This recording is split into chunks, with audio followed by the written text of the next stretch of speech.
Hello, wonderful people. It's a new year. I got new hair, got a new sparkly top. So today I am going to answer some questions sent in. I asked whoever wanted to send in some questions, and I've chosen 8. I said I was going to choose 10 to 20, but I've chosen 8. So sorry for those that didn't get their question in the 8 that I'm going to read out. So, the first question is, what is the most scary thing for you about being a healthy weight? I don't actually fear being that healthy weight, so if I was to just get to that point and wake up one day and be that, that's not scary for me. And that's a general thing for most people with eating disorders. I often say, I wish I could go into a coma and sort of wake up and be a healthy BMI. I guess BMI is the indicator. It's the process, and I think for me, everyone has their little thing, but it's that seeing the number go up on the scale, and I guess seeing the body change and everything, because you're so used to how you look when you're underweight. So yeah, it's that process, and I think the media paints it as a very negative thing, gaining weight. You know, everywhere you see how to lose weight, all those pounds you gained, how to get rid of it, all this stuff. So the act of gaining weight is frowned upon, I guess, in the general public. So to be that person, and it also is a major thing to do with control. So it's that loss of control, I think, when you are gaining weight. Again, this is the process, not actually being there. To get there is fine. So eating disorders generally start because there's something in your life that has happened that's really affected you in a negative way, and you've not been able to control it. It's out of your reach, so you need to control something, and you turn to weight and food and scale numbers and all that stuff, because you can control that and it makes you feel safe. So eating disorders are not about really gaining weight or being underweight and wanting to stay thin and being scared of gaining weight and being scared of being fat, because if we really dig deep, we're trying to control that because we can't control something, we haven't been able to control something in our lives. So we use that. So we have to dig deeper generally to figure out what we actually have an issue with, because it's not food or weight really, but it is very, very hard to find that, because it really does feel like you want to control that food and weight. Anyway, I hope that answers your question. So it's the process, not actually being healthy weight. Do you remember the time you realised you had an eating disorder? I do. I was in year 11. I, at the time, thought I was just, I started dieting a bit, or not dieting, but starting to eat a bit healthier, take a few sweets out of my lunchbox and cut down sugars and fats and all that stuff, because I just thought, I saw all the girls around me starting to diet and go to the gym, and I thought, oh, this is the time that happens. We start to think healthier and start to maybe diet occasionally and do a few exercises. This is the time we do it, obviously, at age 16. This is what happens. So I just thought I was going into it as being a bit more health conscious, but it wasn't. I took it a bit too far. And it was my mum who actually figured it out. She figured it out in the first 2 weeks of me getting the eating disorder. She saw me losing a lot of weight and was thinking, this is not right. I was, I guess, in denial like most people are. And all she had to do was she gave me this quiz, and she said, just take this quiz to see your results. And it was, do you have an eating disorder or not? And I remember coming out after doing the quiz and just saying to Mum, I have an eating disorder, because I worked out through this quiz that I answered yes, or all the answers that required you to have an eating disorder, met the prerequisites of having an eating disorder. So yeah, that was when I figured it out, when I did that silly quiz that told me. Lucky Mum caught me. Do you know the main reoccurring things that have made you lose weight in the past, if there is any pattern? Yes, I lose weight when I'm anxious and stressed, which is often a lot. I lose weight very quickly when I'm that, because I get stressed very easily and very anxious really. I have an anxiety disorder, and I think the eating disorder really comes under the anxiety. I think if anxiety was fixed, the eating disorder would be fixed. So yes, I lose weight when I'm anxious and stressed, which is why when I went to London, I was really feeling down each day and really slogging it out and feeling very stressed and very anxious all the time, and started to lose weight. Another thing is I become on high alert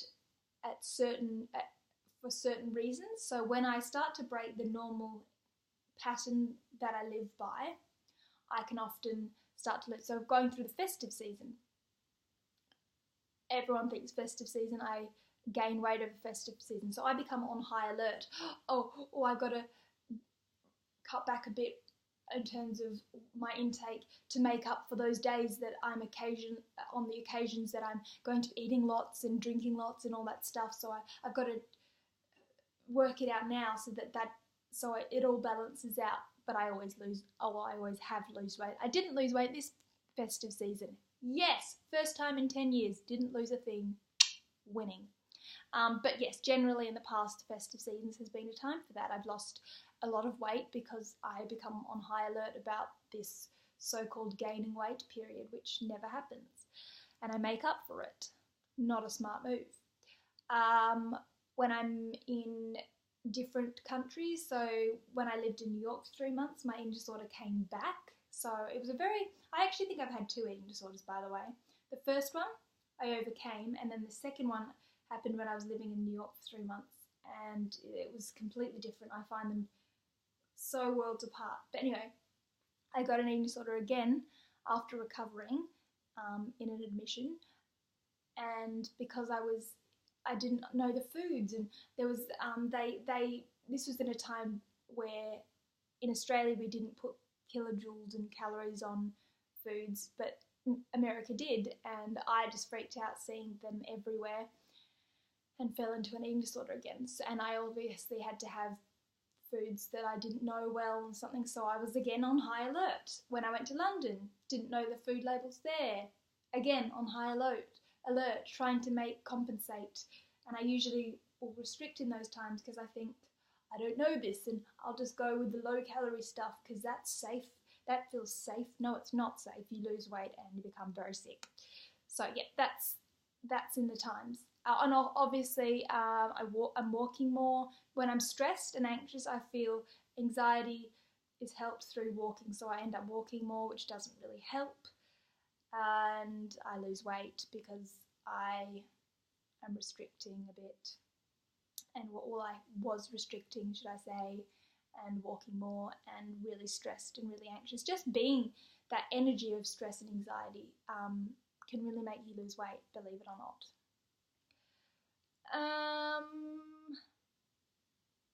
Okay, do you have any tips on how you should approach helping someone with an eating disorder? Yep, so in the initial stages, in the initial stage, let's go with that first. I wouldn't point fingers. Do not just go straight out and be like, I think you have an eating disorder, or you definitely have an eating disorder, or accuse them of everything. You have to tread very carefully, very softly. Do not bring up that you think they have an eating disorder. It is your job to just check that they're okay. So maybe you do just give them the quiz and like, I just want you to do this quiz. Like, I'm not saying that you do, but I just want to double check that this isn't something that you have, and give them do I have an eating disorder quiz, one of those from online. Or just ask, are you okay? Is there anything I can do? I've noticed you're acting a bit differently. Are you okay? Try and get them they'll be very defensive, basically. And really, it's defensive the whole way through. They don't want you knowing they have an eating disorder. And at first, they probably don't realise they have an eating disorder. So they're going to be defensive if you start saying, I think you have an eating disorder or anything like that. So it's your job, I guess, to just be that loving, caring, nurturing support. Are you okay? I've noticed different things. If they get defensive about you asking that, just go, sorry, maybe I've got it wrong. Sorry, obviously reading this wrong. But definitely get them to figure it out by themselves by doing a quiz, or get definitely a specialist to do it, because a mum or a dad or a friend, they're too close and they will become defensive. They can bark at you and get into you and really gritty and it can hurt you as a person.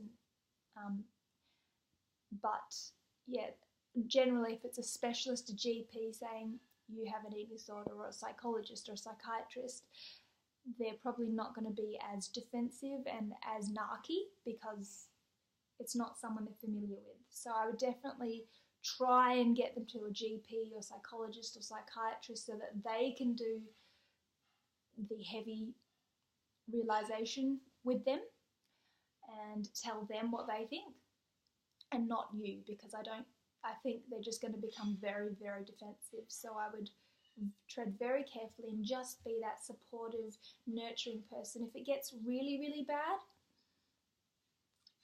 there are admissions. So suggest that they voluntarily go for an admission. This is if they lose quite a drastic amount of weight and it's starting to become quite dangerous, or really dangerous. Ask them if they were willing to go for an admission or get the GP too, or psychologist or psychiatrist. If it's really, really bad and they're certainly not going to go, and it's really, really dangerous, and I wouldn't advise this, is the absolute last resort. I'm talking absolute last resort. You can get them to get formed. You as a person probably can't, as a mum or dad or something, but a specialist can. But that is a very, very last resort, and that's if they're just not willing to go and they're severely, severely ill and they're not rational and they need it, the help, and drastically. So just forms, but that really is a last resort. Try and get them to go to an outpatient thing first, just a day thing, a few groups maybe. Then if it's worse than that, get them to voluntarily go to an admission place, clinic or something, mental health clinic. But yeah, that's my advice. Tread carefully. Don't ruin your relationship with them, because it will very quickly deteriorate your relationship with them if you start accusing them or digging into them. And it's never going to work. They're never going to just be like, oh yeah, sorry, I have an eating disorder. Sorry, I'll just stop. It's not going to happen. Even try maybe, hey, mother and daughter, hey, do you want to just cook and watch movies together? Take the emphasis away from like, I want you to eat. Be like, oh, do you want to go out for dinner and watch movies, or do nails, or a girls' night. See if that can get them in. Let's cook together. Let's whatever works. And that's one way of trying to get them to eat properly with you. But if that doesn't work, they're too sick for that, they're really freaking out, then look for other options. Do you have any other mental illnesses or just Ed? Yeah, as I said, I have an anxiety disorder and I think a bit of OCD too, because I'm quite OCD in ways. But I luckily don't have depression. Depression and anxiety go hand in hand with eating disorders. I'm lucky I don't have depression. A lot of people with an eating disorder do, and a lot of people also have PTSD or addictions too. But luckily I don't. So I'm lucky I don't have that, but most people do. But I do have an anxiety disorder, and I really do think it goes the anxiety disorder then the eating disorder. I think if I fixed my anxiety, my eating disorder would go, but I do suffer really, really bad anxiety, and to the point that I can sometimes have panic attacks. Well, I have a lot of panic attacks at night usually, but thank God for medication, because it really just keeps me level-headed. So that's my little thing. But yeah, definitely if they have an eating disorder, look out for the depression too, because anxiety and depression really work hand in hand, and post-traumatic stress disorders sometimes can be an influencing factor for getting an eating disorder. Something really bad has happened to them that they can't control, so then eating disorder happens from that. You say you love food, so what is your favourite savoury or sweet food? I do love food, actually. Thanks for acknowledging that. My favourite savoury food would have to be Thai, really any Asian food. I'm not so much Malaysian or Chinese, don't really like those at all. But I love Thai, I love a lot of Asian food. I'd be quite happy to live on rice and noodles.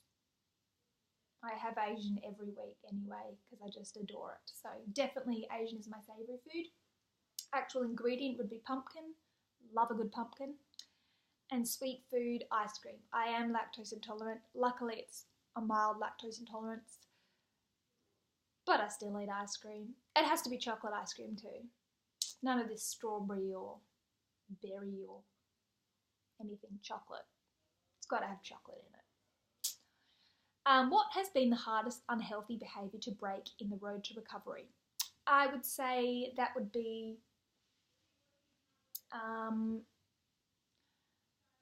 think for me it would probably be walking actually. It's more to me than just exercise. It's not that it keeps my mind healthy with the anxiety. It clears my mind. It is my time to think. It's my personal time. I have my best discoveries on my walk. It also, this is very TMI, but it keeps me regular. Take that as you wish, but it does keep me regular. If I don't walk, I'm not regular. Yes. So yeah, that's probably my most unhealthy habit to break. And food patterns. Times of when I eat food. That's a hard thing to break. But luckily I'm not addressing that right now. I'll eat when I feel comfortable because there's other more important things. But I think, yeah, to stop me walking, that would be probably the absolute hardest for me. Some it's purging or taking laxatives. Luckily, I don't take any of those. Again, I'm lucky that I didn't form that addiction. I've never vomited and I've never taken laxatives in order to control my weight. But a lot of people do suffer that. So that would be really, really hard to break. I know it's hard because that comes under addiction, so it's really hard to break. So yeah, but I am lucky I didn't form that addiction. It's great. What made you want to share your story after 10 years of trying to hide it? Okay, so I didn't really hide it. I just think the people that I felt very comfortable with and knew me for a long time, I was very vocal about having an eating disorder. I didn't hide it at all, and if someone actually asked me outright, do you have an eating disorder? I would always say yes.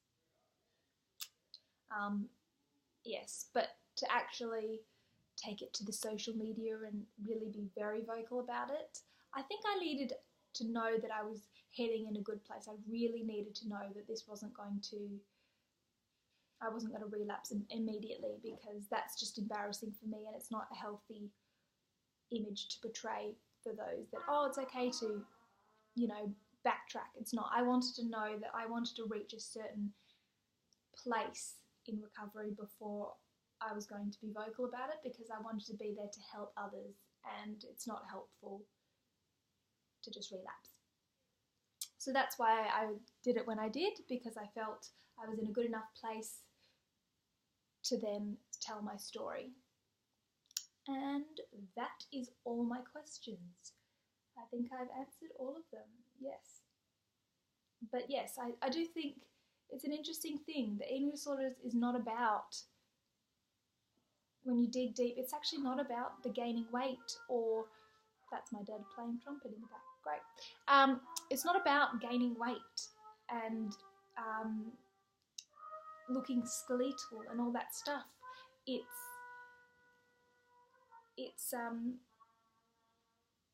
more than that. You've got to dig deeper, because something in your life you haven't been able to control that you need to control. Some people find the gaining weight process, their body changing, is the utmost thing that they are horrified by. Some people find sitting in front of a plate of food is the hardest thing to do, or to eat carbs or something like that. Mine happens to be jumping on the scale. But yeah, everyone is different, and I think for me, it's the jumping on the scale and seeing the number go up, because the world doesn't portray that as a good thing. It's not a good thing to gain weight in this world. And it's scary because, as most people, we become accustomed to what we are. We just go, this is my weight. So then to change that, anyone doesn't really like that gaining weight thing. So, and the problem is with me, I think I see it, I mean, I get scared when it drops too far down, but like when I become too underweight. But then also, like, if then I gain weight from that freaks me out, because I'm like, oh my God, I've let myself down. Or I should say I should, because I gain weight now.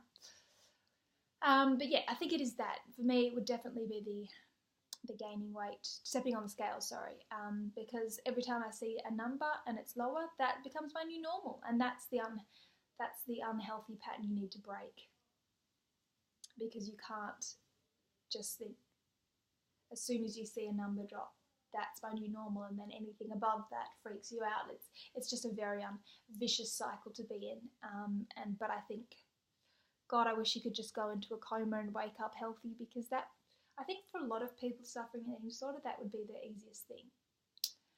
But yeah, I hope that answers your question. If you have any more, I'm happy to answer them privately or whatever. But I hope that was informative to you guys, and I will see you soon.